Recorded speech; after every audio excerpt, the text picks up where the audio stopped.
the same as the first. And just to remember you on some few protocols, just as the first one, kindly remember that you need to identify yourself in full by name so that we can identify you when we want to, in case you need a certificate. And you need to keep your cameras and microphones off to avoid interferences.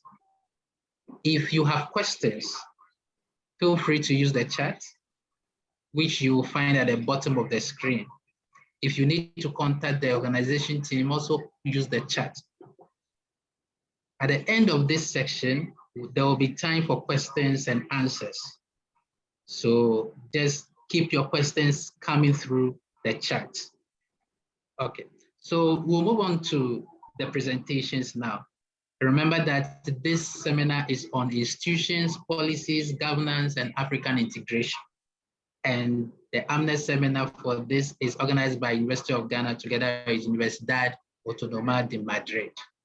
Thank you all. So without wasting much time, I would like to invite our first presenter for this afternoon's section, Professor Suman Johnson, a professor of political science from the Department of Political Science, University of Ghana, and he's presenting on governance and the challenges of strong institutions in Africa. So Professor Suman, if you're there, you can take the floor. Okay.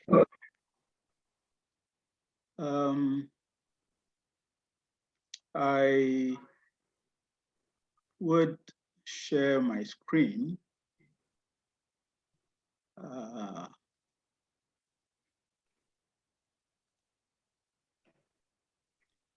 Yes,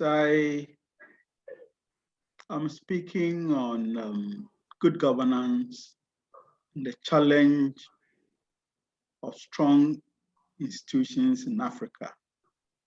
And well, climate change. Well, I felt I should relate in general terms to how good governance, strong institutions relate to the larger issue of climate change.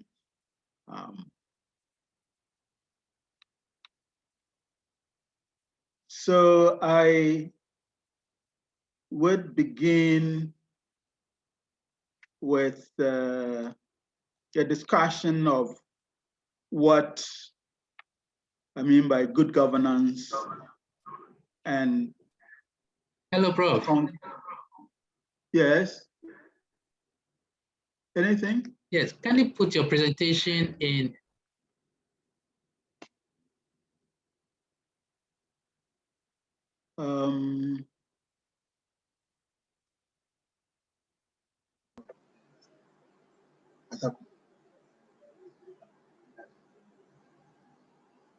Hello, Prof.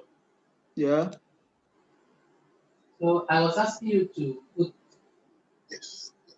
your presentation in the presentation. Yeah, I think it's fine. All right. Yeah, so the issue is governance in Africa has been a constant struggle to have in place good democratic governance for which the government is accountable to the people who vote the government into power. In governance, all power is deemed to belong to the people. And governing the people and the exercise of power is done through a set of institutions for and on behalf of the people. In traditional African governance, the institution of governance is the traditional chief who governed with the assistance of a council of elders.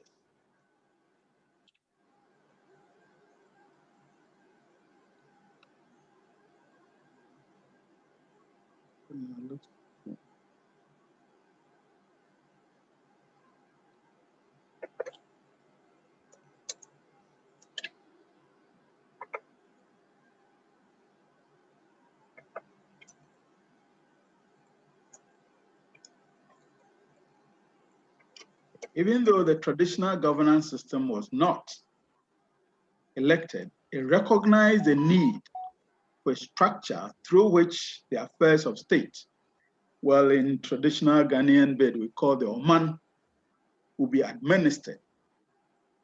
The structure had the chief as head of a governance structure with a council of elders to advise the chief on, among others, adjudicate disputes of the governed. It was a recognition that the chief alone cannot deliberate all side disputes alone and needed a crop of advisors known as the Council of Elders. Even though there was no election, the system headhunted elders of the traditional clans for elders with wisdom to advise the chief. This was traditional governance model based on the consensus model in ensuring that the chief did not govern alone and that there was no need, there was no one-man rule, even though oral tradition talks of wicked and dictatorial chiefs through history. For example, the Ewes talk of the wicked king Abeeku. In traditional governance institutions like chieftaincy, the check for bad governance is destulment, which is used to get rid of a chief with poor governance skill set.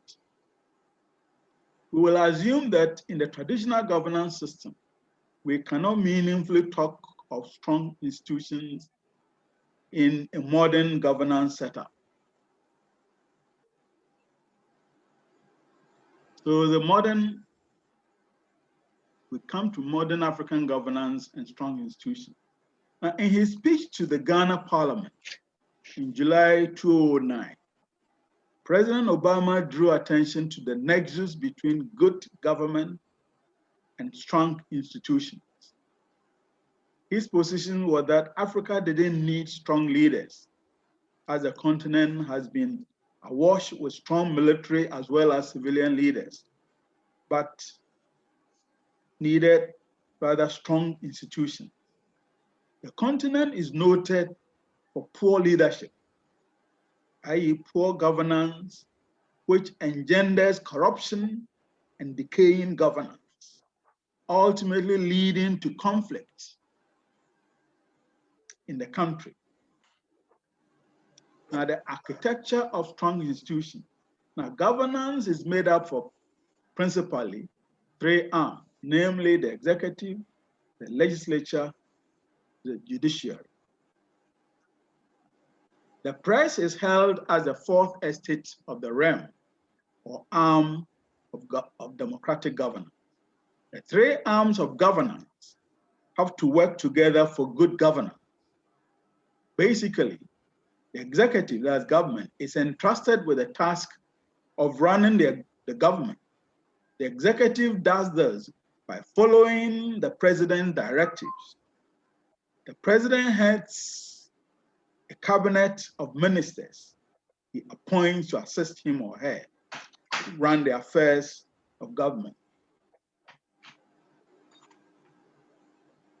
To run the affairs of government, the president makes policy which directs the way his ministers run the affairs of state. When the executive makes policy, it's taken to the legislature for scrutiny and approval. The approval processes would normally involve the legislature referring the policy to a committee of parliament to do focused scrutiny and to make recommendations to the whole house for approval or otherwise. Parliament is made up of various political party representatives. An approval or rejection of executive policy might be based on the policy's merits or party considerations. So we look at Parliament as a strong institution. Parliament's principal duty is to hold the executive to account for the way the country is run. As an institution, Parliament is supposed to be independent of government, but at the same time, complementary to the smooth functioning of government. The two need each other in a system of checks and balances. What makes a strong institution is the ability of Parliament to stand up to the government by being able to tell the government if it is wrong on a policy choice and implementation. Parliament is seen as a weak institution if it cannot stand up to the government in its oversight duties, largely due to the ability of the government to influence Parliament's efforts by the power of the purse, i.e., using financial inducement to get members to approve executive policy. Most African parliaments are unable to stand up to the executive due to a lack of financial autonomy.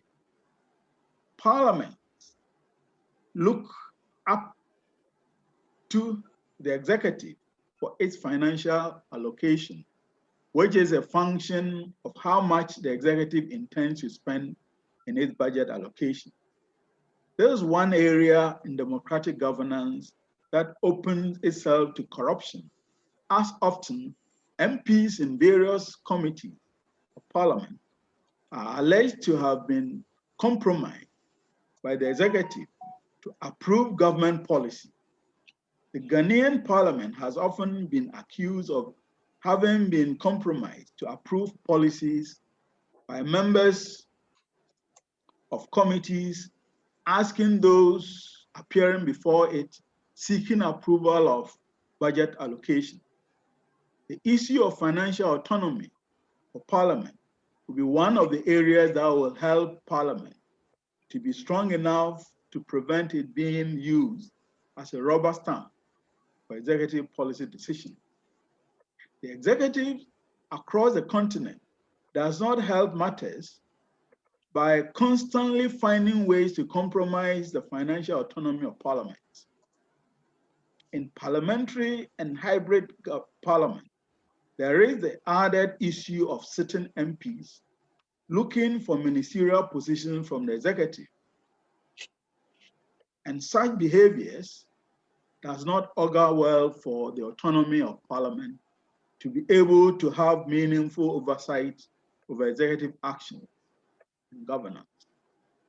Good and democratic governance requires a good oversight, which further requires Parliament with a financial backbone to call the government to order. That has a long way to go in Africa's strive for good governance in a strong institution as Parliament. The judiciary, a strong institution. And the judiciary is that arm of government that is out there primarily to adjudicate disputes that arise out of the governance process. As it relates to the executive and Parliament, the executive proposes judges to the Supreme Court, and they are approved by Parliament. Like all ministerial nominations, Parliament Appointment Committee scrutinizes the nominated judges to satisfy itself that they are fit for purpose and recommends to Parliament to approve or otherwise.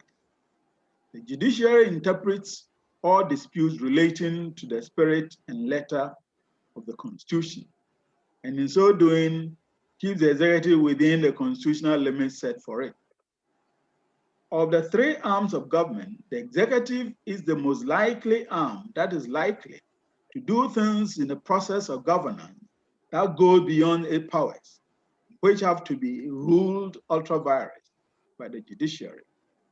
The challenge of a strong institution is for the judiciary to be above manipulation by neither of the other two arms of government, especially the executive, which tends to have various tools it deploys to influence the judiciary.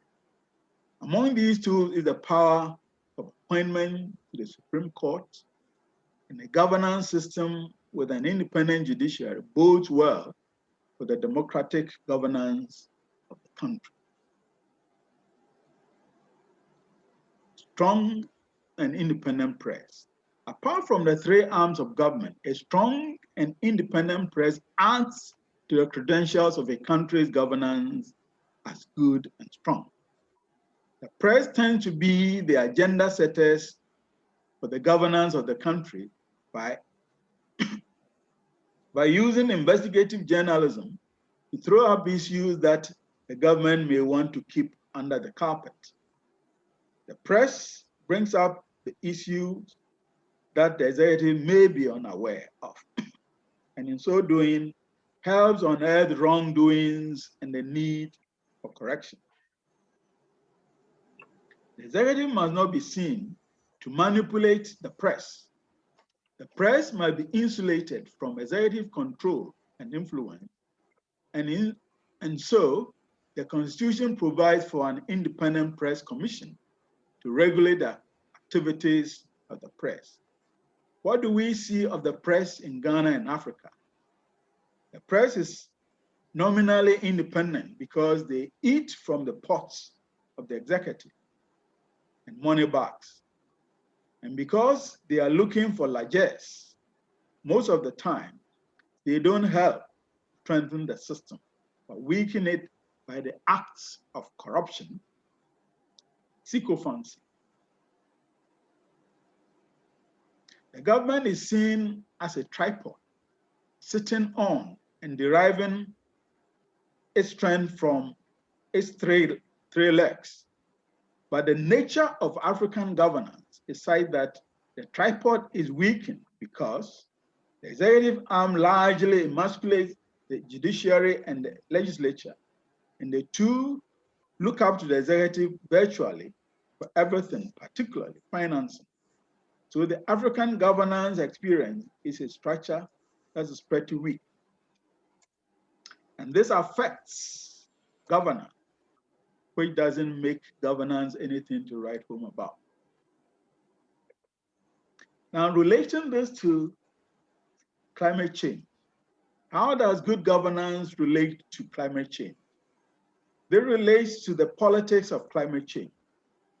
How the government relates to climate change lies in how the institution of governance react to the impact of climate change.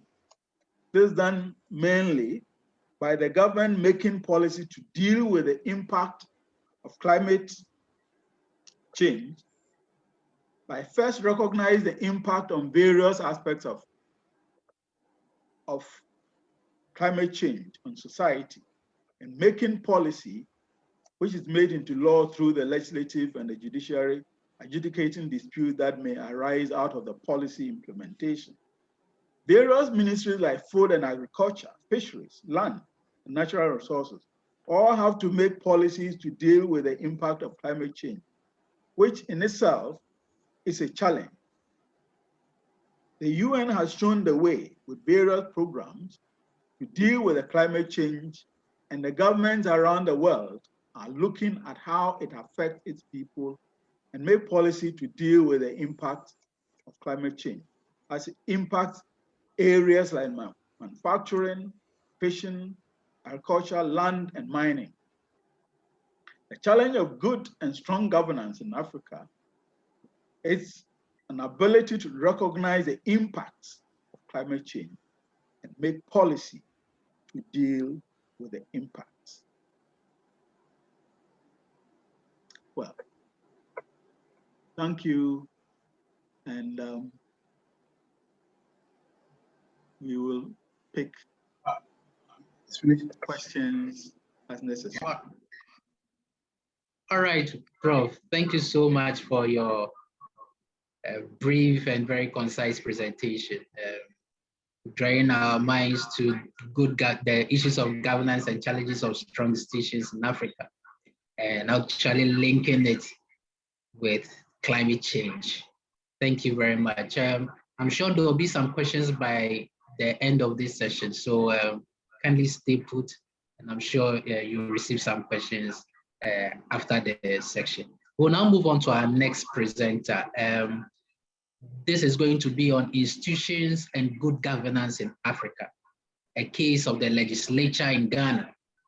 And we are privileged to have Dr. Seidu ALIDU from the Department of Political Science of the University of Ghana to render this presentation.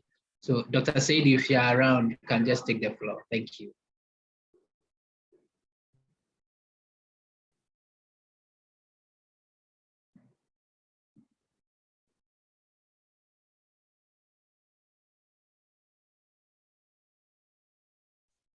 Okay, good afternoon to you all. And I would like to thank the organizers of this program for putting up a very important program on a very topical issue.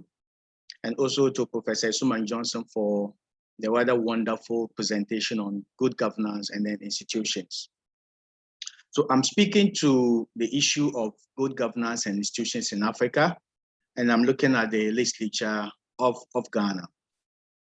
So my presentation is as follows, the outline.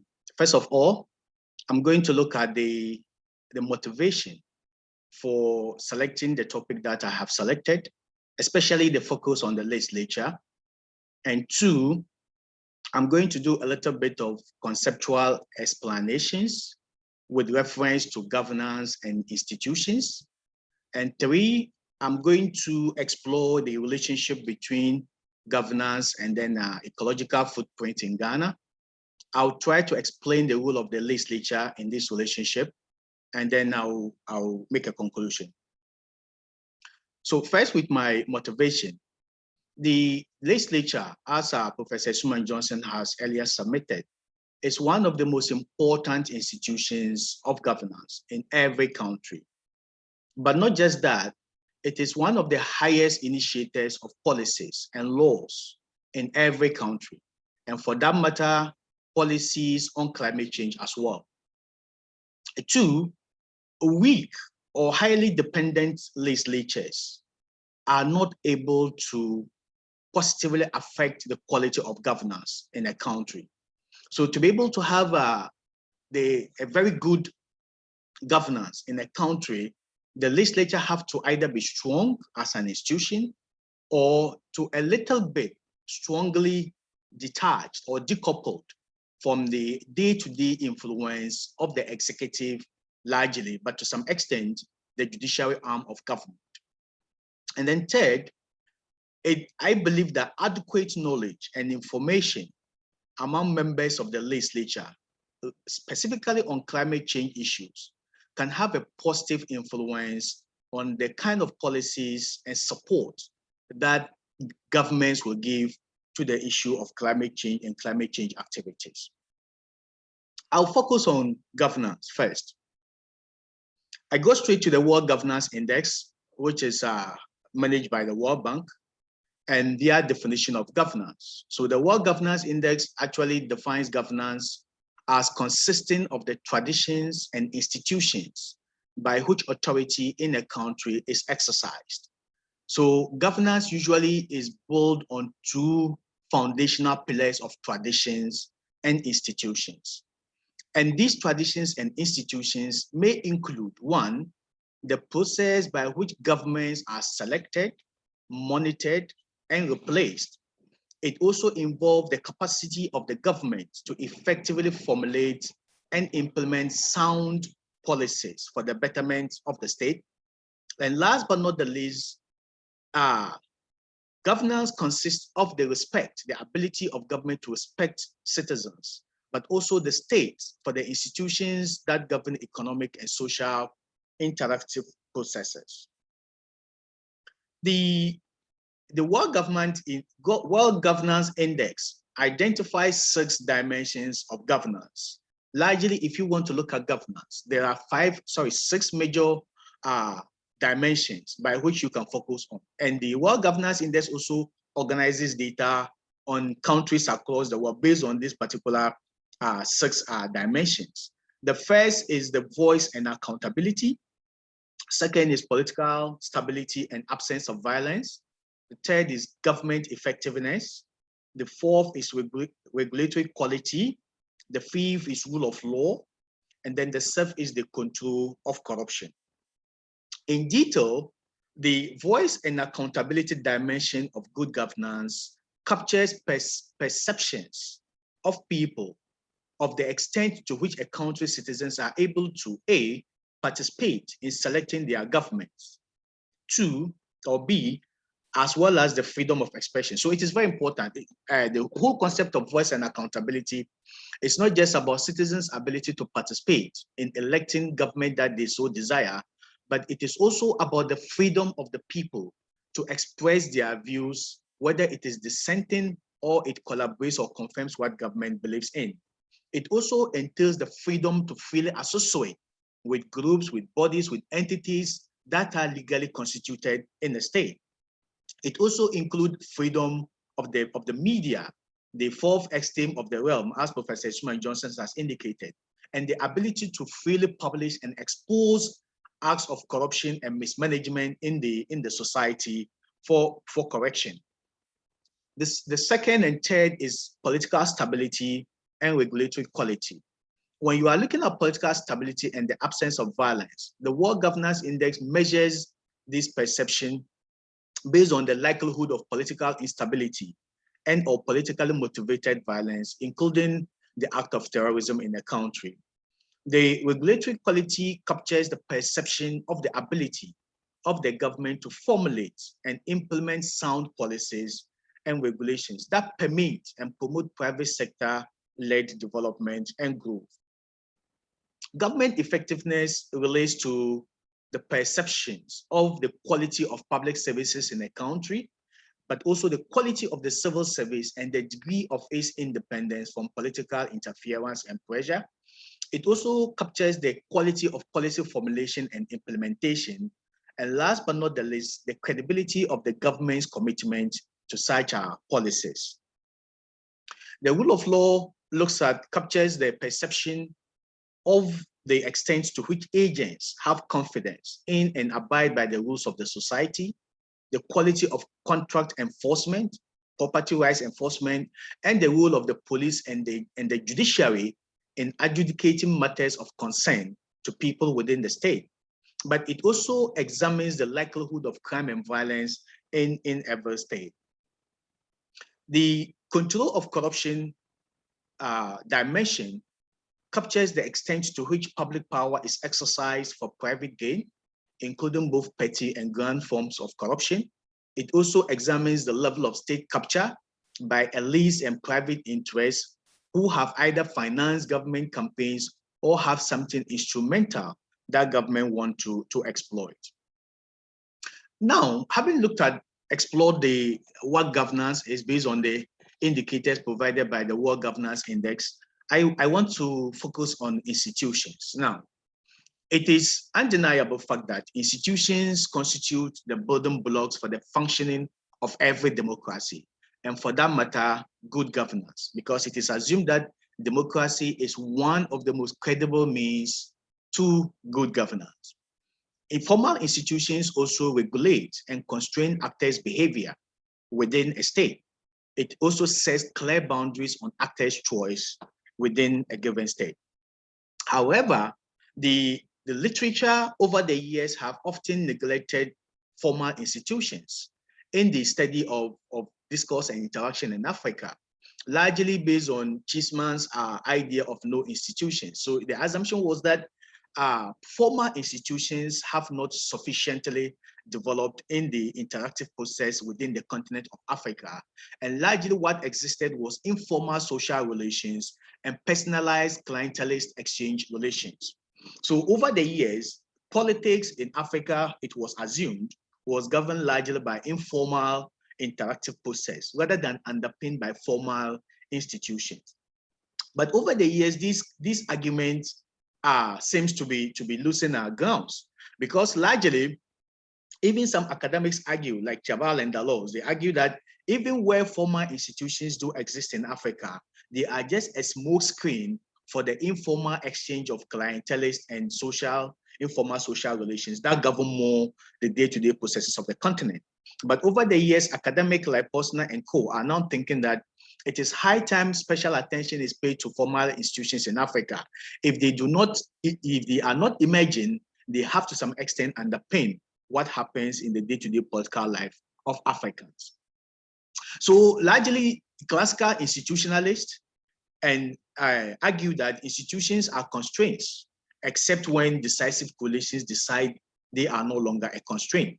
So in response to, but also in defense to this largely held view of classical institutionalists, the historical institutionalists argue that institutions are quite sticky over time, and when actions are institutional actions, democratic activities are repeated over time, they create a path dependence, and people will now begin to understand and live by that particular path dependence, whether they serve as a constraint or not.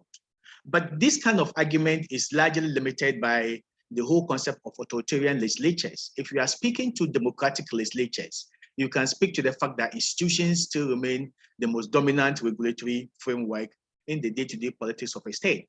But legislatures under authoritarian regimes behave quite differently. So, for example, Gandhi argues that institutions in authoritarian countries do not constrain actors, but they serve the interests of the ruling elite. Even though Stefan Lindbergh disagrees and says that, like I've mentioned earlier, repeated institutional practice can over the years become what? Acceptable as the best norm.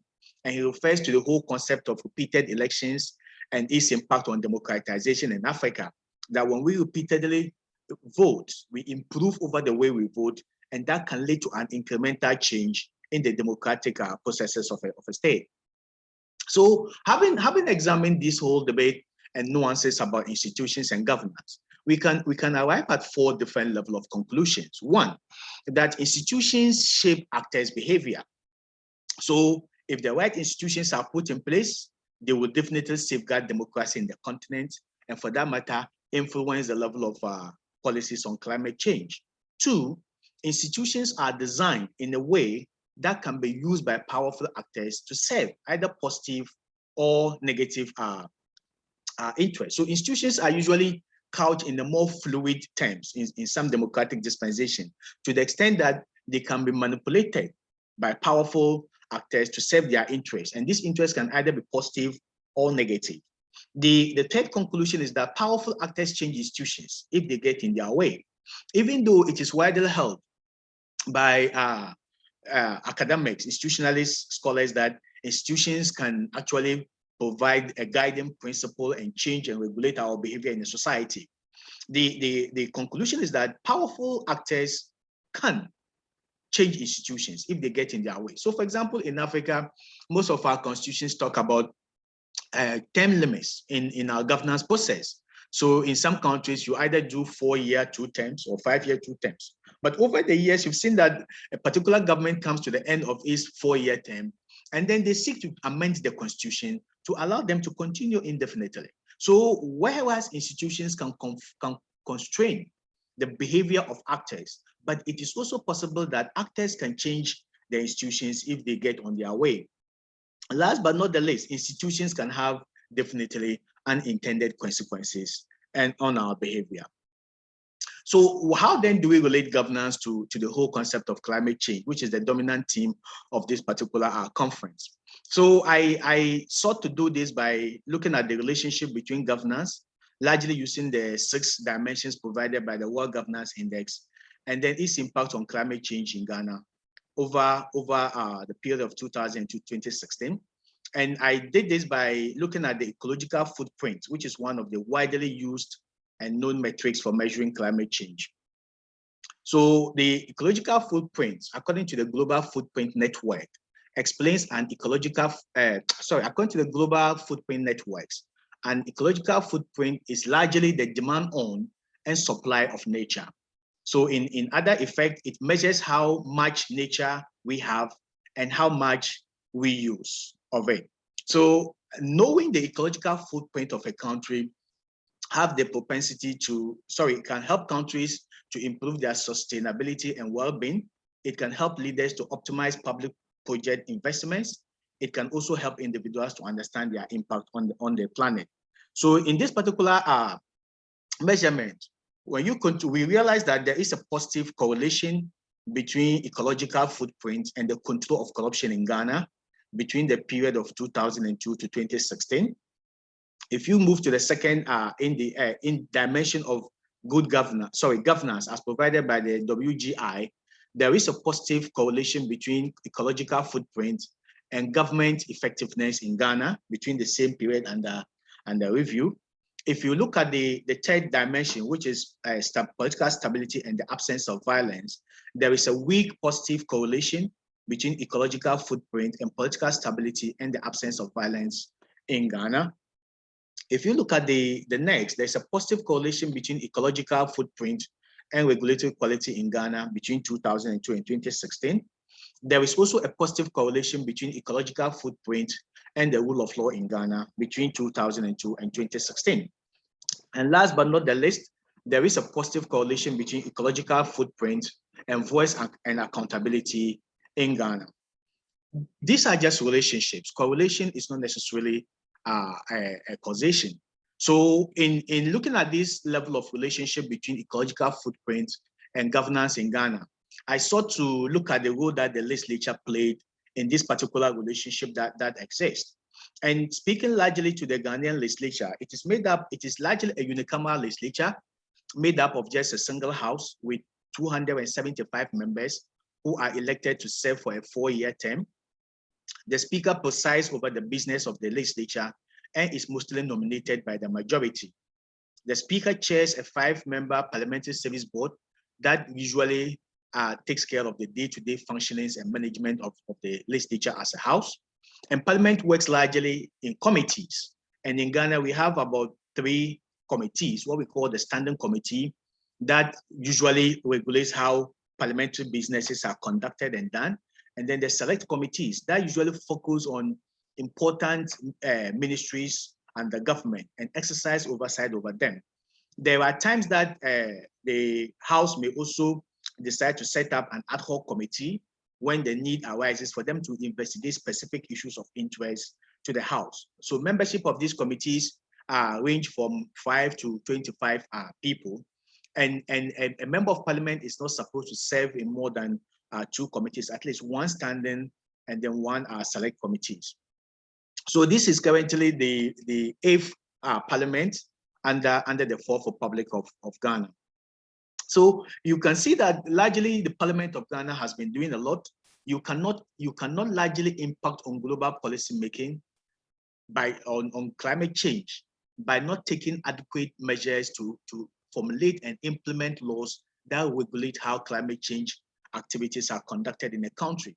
So over the years from 1990 to roughly 2011, the Parliament of Ghana has passed about 7 different legislations that sought to curb the increasing negative tendencies of climate change, including the Control and Prevention of Bushfires Act in 1990, Environmental Protection Agency Act in 1994, Forest Plantation Development Fund in 2000, the Management of Ozone and Depleting Substances and Products Act in 2005, Minerals and Mining Act in 2006, Revised Forest and Wildlife Policy in 2012, and then the Industrial Policy in 2012. Largely speaking, these 8th Parliament that I have mentioned have a very unique opportunity and change compared to the last 7 sessions of Parliament that we have had in the 4th Republic. What happened largely is that it is the first time in the history of the 4th Republic that both the majority and the minority have an equal split of members of parliament. From the 275 membership legislature, the governing party have 137 seats, and then the largest opposition, National Democratic Congress, also won 137 seats with 1 independent candidate. So over the years, there's a tendency that the governing party usually have majority of seats in parliament. And because of that particular relationship, and as Professor Suman Johnson has mentioned earlier, the fact that the executive can appoint members of parliament, in fact, majority of the members of parliament can be appointed to become members of the executive. it usually weakens the oversight responsibility of the legislature over the executive. But this particular parliament has created a kind of hung parliament. It's a hung parliament.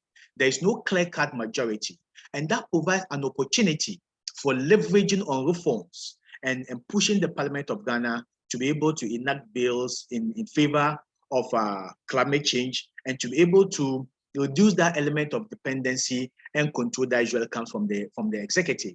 But also the second most important development in this our current Parliament is the fact that the Speaker of Parliament, who is usually the chair and the moderator of deliberateness in the House of Parliament, usually comes from the governing party. So the leader of government business, or the majority leader and the majority side in Parliament, will usually recommend, nominate a speaker, and then it goes into a vote. And because they have the majority, they usually have their speaker elected.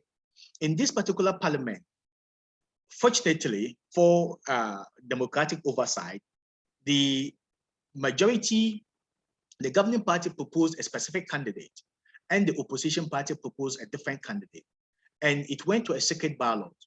And then the candidate for the opposition party is now the Speaker of Parliament.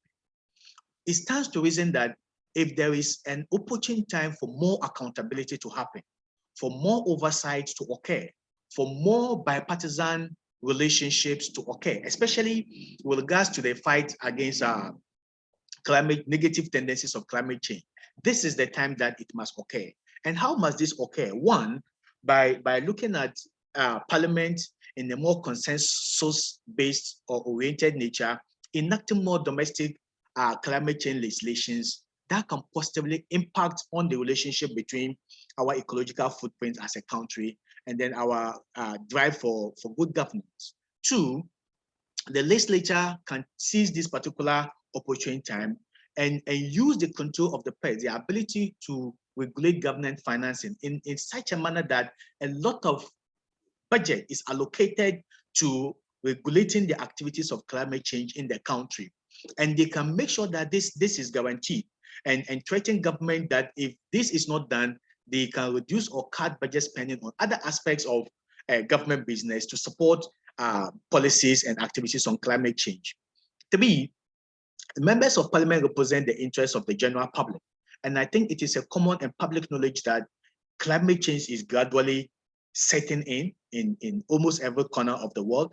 And in Africa specifically, and Ghana in particular, we have felt the impact of climate change. So climate change is now a public interest issue, and members of the citizens of this country have the responsibility to hold their members to account and make sure they represent the interests of the people by fighting in favor of what?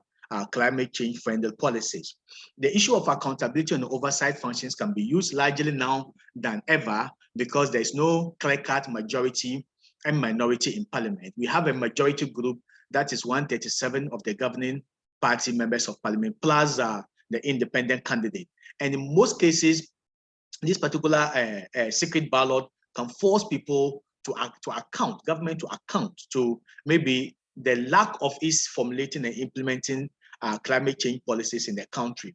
And where they are done, Parliament can exercise serious oversight given the current dimension that we have.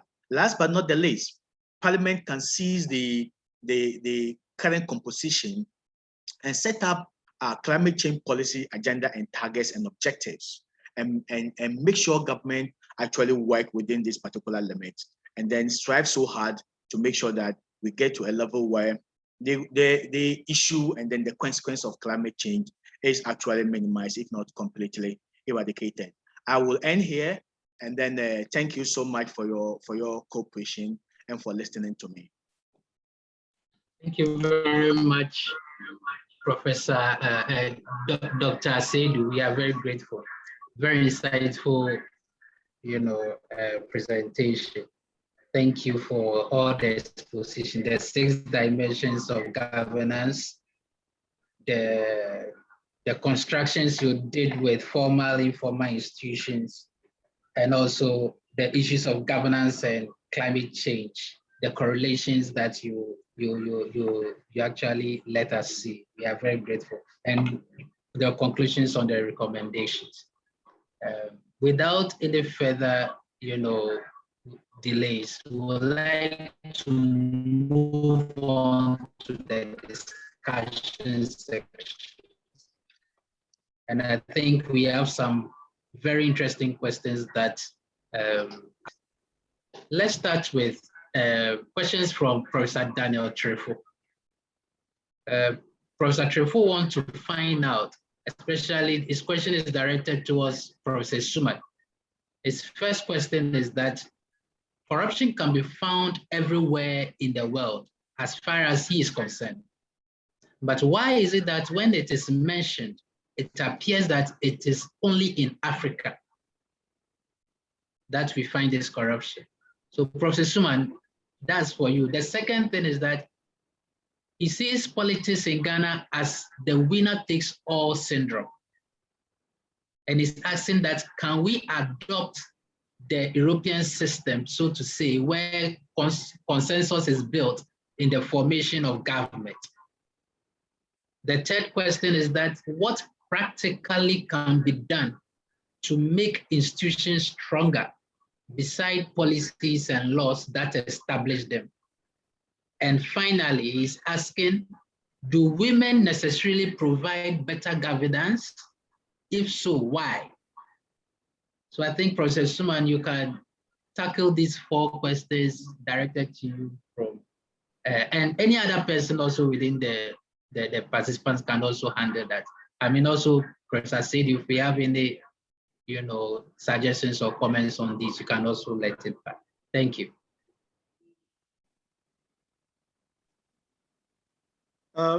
Yeah, the issue of the governance. I mean, why is it, when you talk of corruption, is mainly, African? Well, it's because but one would say that there has been quite a challenge, Africans working the system, the governance system. I mean, if you look at the Ghanaian system of governance, I would say that ours is a little bit of an acculturated mutant. We see politics as the place to go and make money. And yes, meanwhile, that is not a place to go and make money. And we've not been able to tinker with the system in such a way as to, work for the peculiar nature of our culture and, traditional governance system. We have, this system we are running is largely Eurocentric. It's an imposition. I mean, the Europeans impose a system on us. But we have been unable to, take it and make it our own. So you would see that, our chiefs have always said that the governments or presidents envy them. Why? Because the presidents come and go. The chiefs are there. Because, the governments have limited tenure. And our traditional system, yes, the chief can be distilled, but only if he does wrongs. The system of governance we are using, we have term limits. And you go to the people for renewal of your mandate. So, and we have simply been unable to work the system. And well, corruption has been the essence of the game we play. It's rather unfortunate. I mean, it's like the Africans seem not to know how to play the game of good governance. And I think that is the crux of the matter.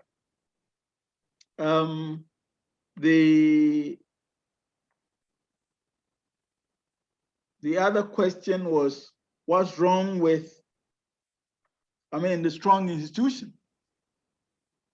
We've been unable to, basically, the position I made was that the three arms of government that, President Obama talked of, that Africans, you don't need strong leaders.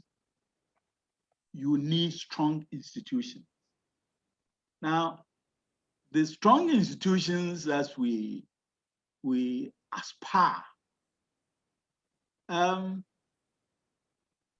basically, it is to the extent that you talk of any of them being strong, it's the executive. And the other two look up to the executive because the executive allocates the resources. And so we are left with a jaundiced set of institutions. Yes. And I believe in Ghana, that the last election petition, well, everybody was looking at the composition of the Supreme Court. The panel. Who appointed which member?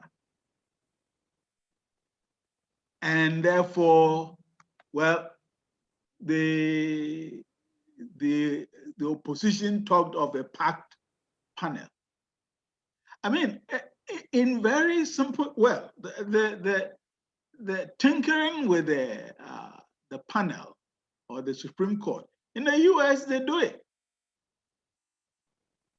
But the system has its own way of holding its own vis-a-vis the executive. Yeah, the Democrats would do what they can to put a lot of liberal judges on the court, on the Supreme Court. The conservatives, Republicans would put a lot of what you call conservative judges. But in its own way, the US Supreme Court is able to, hold its own. It doesn't come across as, doing the bidding of the executive. But in the case of Africa, it's a hard sell. Yes.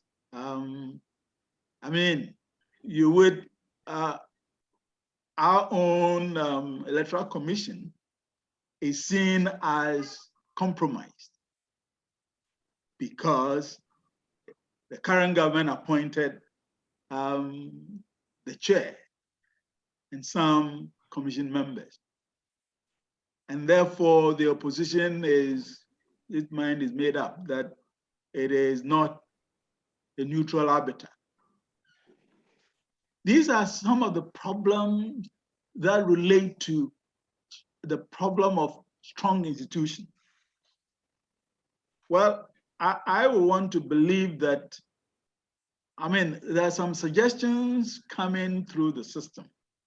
There is currently a seminar going on at Adan, and what seemed to come through is that future appointments should maybe ultimately end up in Parliament. so that the political divide would all, look through and then decide on the chairperson.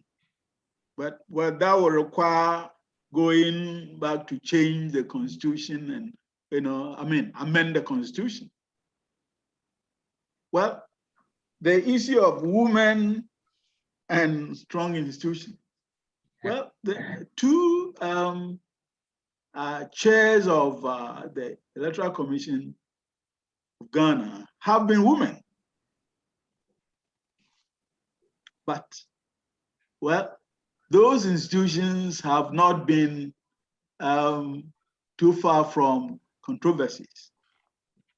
The previous one was fine. They did their work, but, well, internal wranglings tore them apart. The succeeding one, well, or the opposition would tell you it should account for its stewardship. But see, it's not clear where the accounting should be done, whether it should be the Supreme Court or in Parliament. So there are contending issues. Even though we generally think that women are better at some of these things, but it doesn't necessarily turn out to be the case. Okay. Great. So I'm not sure, Professor Seidu, you wanted to say something, or we should move on to the next question, right? Yeah, I want to come in briefly, please. Sure. So there's a question from Edward to me, so I'm going to attempt that one. Then I also try to attempt Lillian's question on systems of government and then the traditional African system. Largely. So I'll attempt those two questions. So Edward wants to know whether my highlighting the contention around causation and correlation with respect to good governance and growth, that countries that have leapfrogged recently, like China and Singapore, do not practice these Western world governance ideas. What is the lesson for Africa? So I think Africa have a lot to learn from the current developed countries like the European Union and then the United States, but also the Asian tigers and the development strategy that they have used.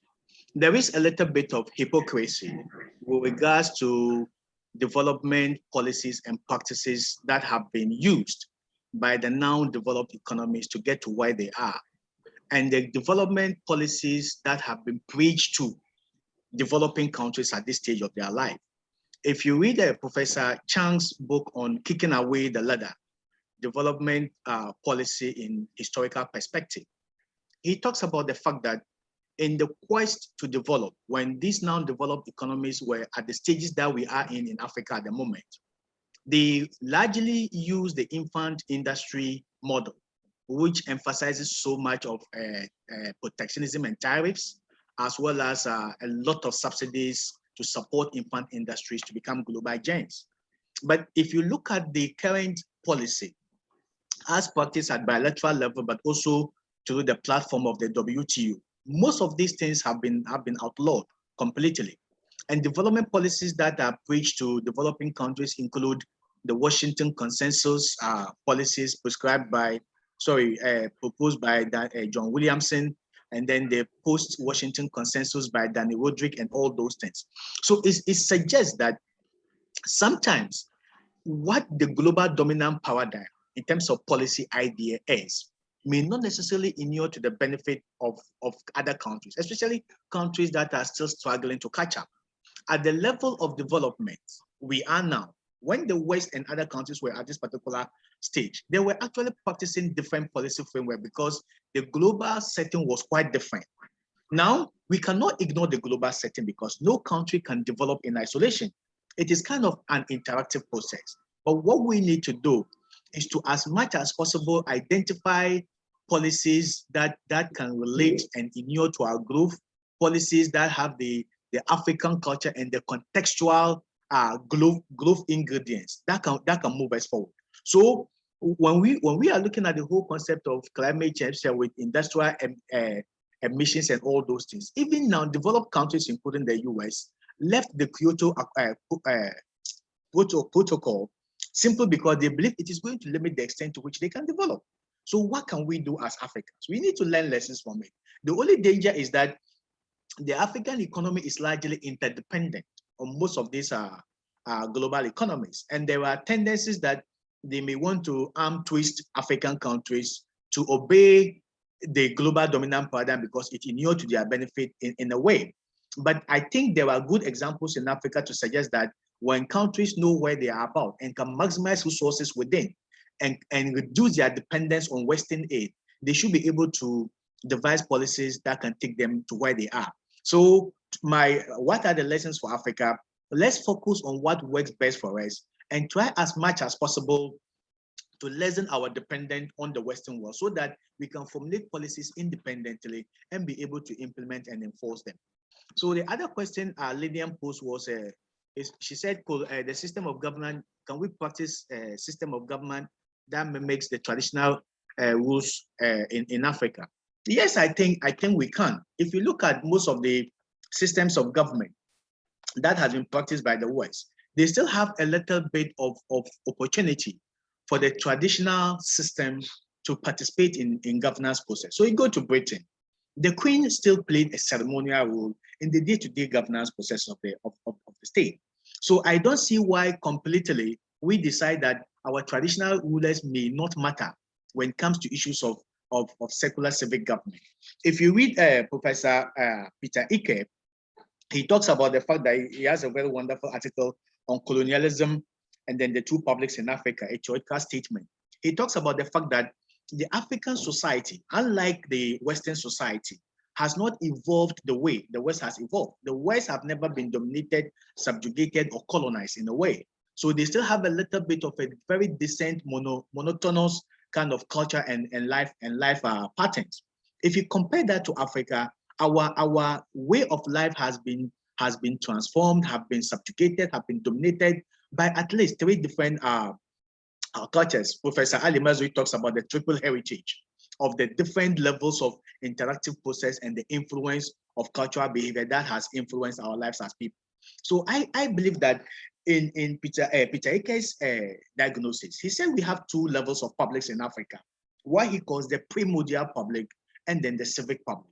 The primordial public relates to the influence and the impact of traditional governance and institutions and systems and norms on the way we govern ourselves as people, vis-a-vis the civic public, which is the introduction of Western best practices after our encounter with the Western world. And he said that the major difference between these 2 publics is the issue of morality, where morality tends to exist more in the primordial public. And that alone is a mechanism for safeguarding corruption, for safeguarding ill practices in governance system, for safeguarding all the things that doesn't inure to the collective development and benefit of the country. So when we begin to align a little bit towards the traditional governance system or find a way of integrating it constitutionally into a day-to-day governance, civic public space, then we are likely going to kill some of the ills associated with the Western system of government. So I still believe there are mechanisms. In Ghana, for example, we have the chieftaincy institution at the national level, regional levels, and the chieftaincy institution is largely a conglomeration of the individual traditional institutions and setups, and they advise government and all those things. We have the Council of State, which is also made up of chiefs and other people. So we still have a way, albeit maybe minimally, the influence and role of these traditional institutions. And I believe we need to highlight it more than we are doing now. Great, thank you very much, Dr. Seidu. Professor Suman, I would like to add a bit to what Dr. Seidu just concluded.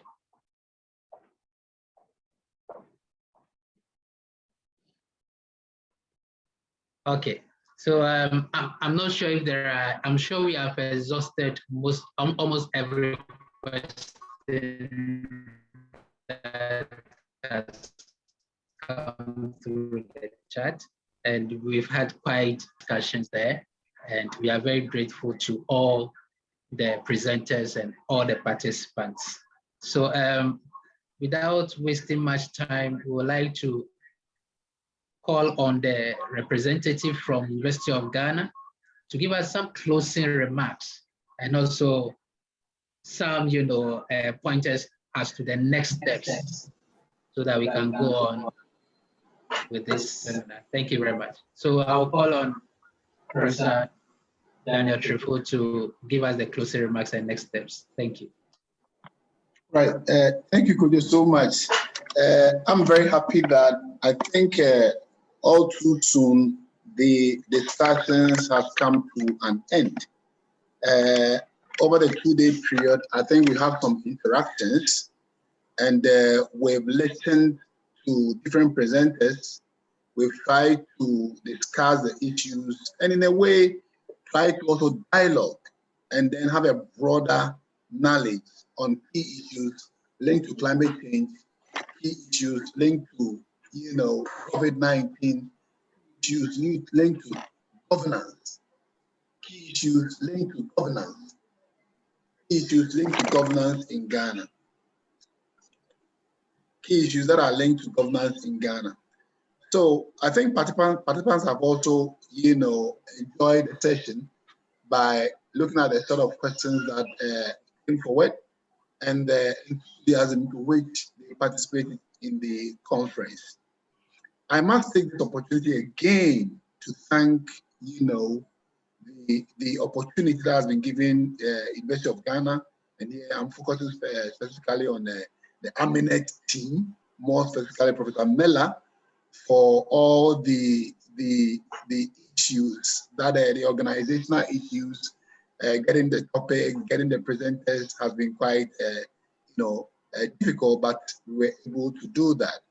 And also to Esther, who is the link lady, and trying to link everybody and trying to make sure that everything is provided and also provided on time.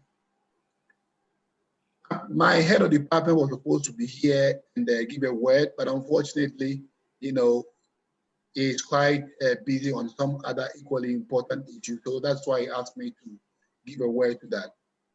Where AMENET is going from here, I think, will be made to you by, my colleague.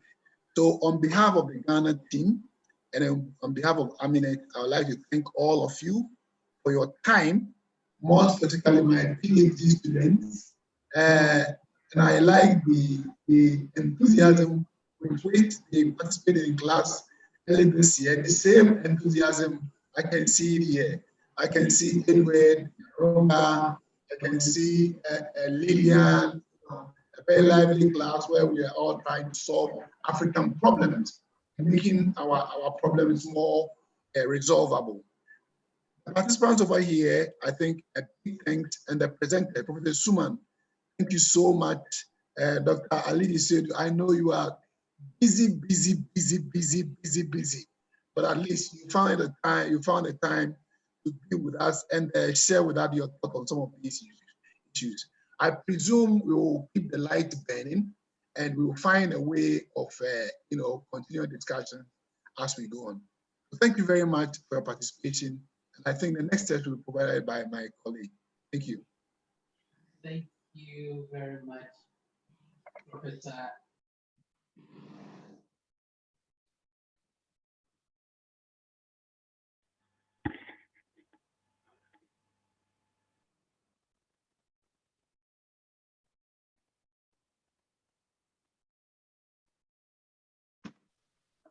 We can hear. Sorry, could you have your phone off? Can you unmute? We can hear you, please. Oh, okay, sorry. I'm very sorry. I thought, okay, sorry. I will say that we are very grateful to Professor Trifo for giving us the concluding remarks and sharing with us the next steps, what we should expect from AMENET. So we would like to go on to invite Professor Luis COLLADO, who is the General Coordinator of the AMENET Network and also a professor at the Universidad Autónoma de Madrid, for the closing. Thank you very much. So Professor Luis, you can take the floor. Okay, thank you. Good afternoon, everyone. It's a pleasure for me to speak in this closing session of this seminar, especially because I think that the interest of the presentations hasn't even exceed the high expectations that we all had. I'm not going to dedicate too much time, but I would like to take a few minutes to thank the people who have made it possible, and also to announce and invite you to participate in some of the upcoming activities of the network. So, as coordinator of the Yamonet Network AMENET with Professor Jose Maria Mela, and on behalf of the network, we would like to thank, first of all, the Department of Economics and the Center for Climate Change and Sustainability Studies of the University of Ghana for the organization of this training and dialogue session on climate change and governance, general trends in African countries. But more specifically, I would like to express my gratitude to the professors Erasmus Obusu as director of the Center for Climate Change and Sustainability Studies, and Professor Daniel Tuerefu from the Department of Economics and as member of AMENET. And additionally, I would like to express our gratitude to all the participants, especially speakers, but also attendees for their participation in this session. I would like to give a very special thank to Coach Jodanso, the Mesa, for his activity as facilitator of the sessions and as moderator in the discussion, and of course, thank to Esther Alarcón, our technical staff of AMENET at the Universidad Autónoma of Madrid, for her help in the organization, including her presence to solve any difficulties in these online sessions. I believe that we have met the objective that we had when we supported the seminar. The inspiring presentation and debates we had yesterday have underlined the importance of climate change for African countries, since they show a special vulnerability in this global problem. We identified the links between climate change and COVID, and how this crisis together can be used as an opportunity to undertake reforms that lead us to a new and more sustainable production model. We delve into the unavoidable impacts of climate change, for example, on infrastructure, and what changes must be done to promote the resilience of economic sectors, specifically agriculture. In this sense, the importance of the primary sector in the fight and adaptation to climate change with lower carbon agricultural systems was highlighted in this seminar, and I think that it's a key question in this problem. We also addressed the institutional aspect of climate change, in particular its geopolitical and geostrategic aspects, and very important and connected with the topics we have been dealing this morning. As I always try to remind, Africa has contributed and is contributing to the achievement of global environmental objectives, generally maintaining levels of material and energy consumption below the levels of developed countries. And for this reason, developed countries must also contribute with technology and financial resources to help this continent to deal with climate change challenges, but also to achieve its economic and social development. Development is very important. And in today's sessions, we have analyzed the opportunities offered by the integration of African countries. The European Union is a global example of integration, but as we have seen, it also faces continuous difficulties and challenges. And economic integrations processes are complex processes, and African countries must make every effort to ensure that their integration experience is also a success story in the development of the continent, overcoming existing difficulties that you have, but basically derive from the heterogeneity of African countries. And in this process, we must also promote cooperation between the two continents to transfer experiences, good practices, policies, technicians, and so on. No? In conclusion, all Europe and Young Africa need each other as neighboring continents. And as professors and researchers, we must promote with events such as this seminar, this mutual commitment. And finally, I would like to remind the next activities that AMENET will organize.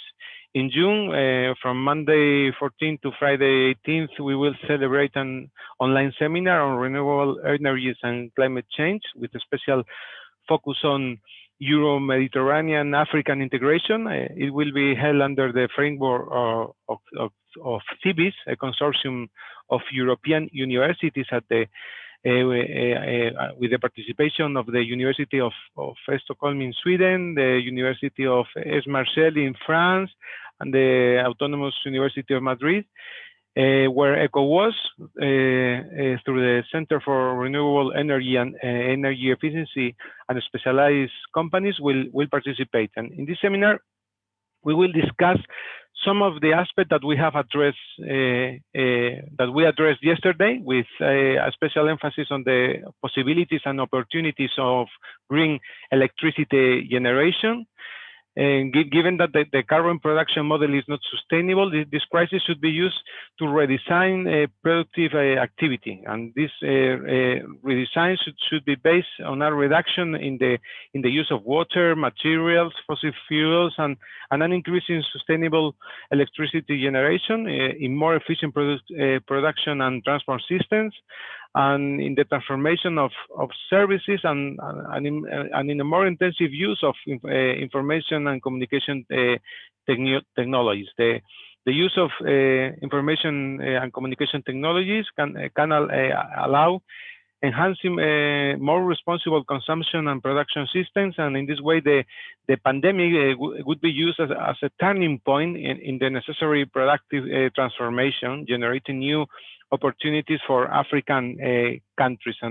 And this transformation will require intensive collaboration between countries, universities, and civil society stakeholders to enhance the gains from trade, from direct investment, from research and development activities, and of course, from regional integration. No? And this seminar is especially, the seminar that will be held in June is especially oriented to master and PhD students from the University of the consortium CIBIS.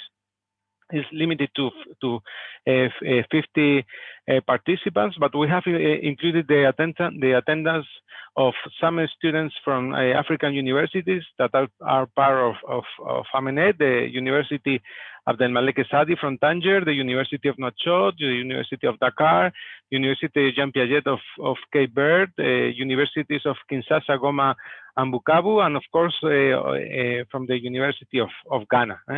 And additionally, during the second semester of this year, we'll have another congress. It will be hosted by the University of Dakar, probably in an online format due to the pandemic.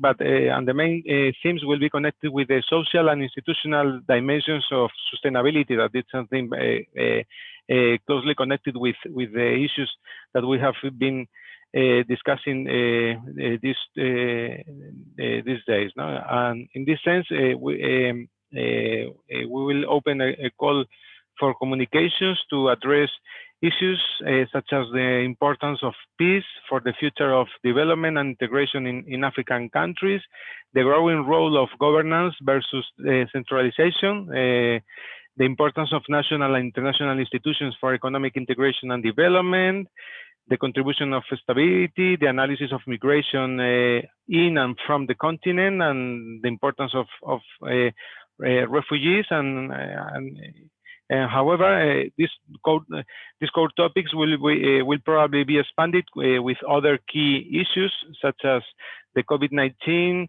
the access to vaccine, the prospects for economic recovery in Africa, and for a common recovery for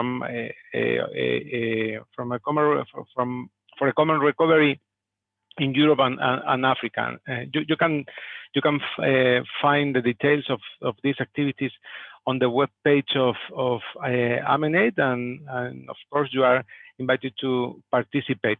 I will not extend my speech any longer because we have been working hard for 2 days, but I would like to finish thanking you again for your attention and for participating in the activities of this network of African and European universities. And thank you very much, and see you hopefully very soon. Thank you very much, Professor Luis COLLADO. We are very grateful. Just as we did yesterday, we would like to take a memory of this conference. So we entreat everyone to activate your camera so that we can take a group photograph so that we can keep it on the AMENET website to just remember us of this wonderful, conference that we just had. So Esther, I think you'll help us with that like we did yesterday, right?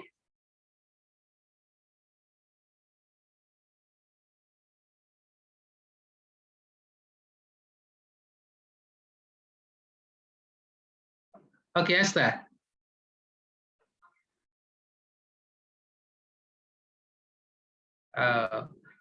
Esther, your microphone is off. I want to hear from you whether you've been able to take the photograph. Sorry. Yes, I have it. I have it.